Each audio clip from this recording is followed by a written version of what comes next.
പതിനായിരങ്ങൾ. മറ്റു പാലക്കാട്. ഞങ്ങൾ തികഞ്ഞ വിജയപ്രതീക്ഷയിലാണ് UDF.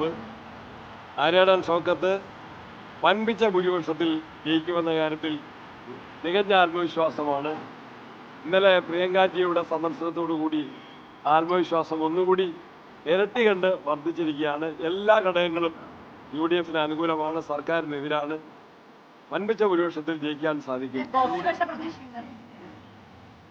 പതിനായിരങ്ങൾ. മറ്റു പാലക്കാട്.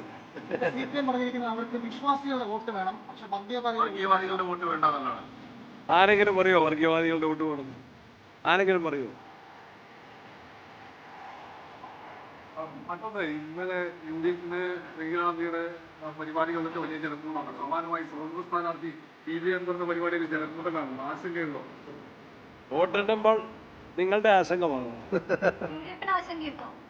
ഒരാശങ്കയില്ല. നിലമ്പൂരിൽ നിങ്ങൾ പാലക്കാട് എന്തായിരുന്നു പറഞ്ഞ? ആശങ്കയല്ലേ പറഞ്ഞേ? രാവിലെ നിൽക്കുന്നില്ലേ? ആശങ്ക മാറ്റി തന്നില്ലേ? ആര് will repeat in Nilambur also? Road ഷോയിലെ വോട്ടായോ? ഞാൻ കമ്പയർ ചെയ്യുന്നില്ല. കമ്പാരിസന് പോലും അത് അവസരം നൽകുന്നില്ല. ഒരിക്കലും ഒരു ഫാക്ടർ അല്ലല്ലോ. എന്തുകൊണ്ടാണ് ചോദിച്ചത്? എന്തിനാ ചോദിച്ചത്? രാജിവെക്കുമ്പോൾ പറഞ്ഞ എന്താ? നീ മത്സരിക്കുന്നില്ലെന്നാ? എന്തെല്ലാം നിലപാട് മാറ്റി മാറ്റി പറഞ്ഞു? Factor at all. ഒരു സർക്കാരിനെതിരെയുള്ള വികാരം അൻവറിന് വോട്ടായി സമാഹരിക്കാൻ കഴിയില്ല. നിങ്ങൾ ഈ ചോദ്യം തന്നെ ചോദിക്കാൻ മാറ്റില്ല. ആരാണ് കേരളത്തിലെ സർക്കാരിനെതിരായി നിൽക്കുന്ന രാഷ്ട്രീയ ശക്തി? നിയമസഭയ്ക്കകത്ത് മാത്രമല്ല, ജനങ്ങൾക്കത് നന്നായിട്ട് അറിയാമല്ലോ. ചേലക്കര മത്സരിച്ചുള്ള അൻവറിന്റെ സ്ഥാനാർത്ഥി, വാട്ട് വാസ് ദ ഇമ്പാക്ട്?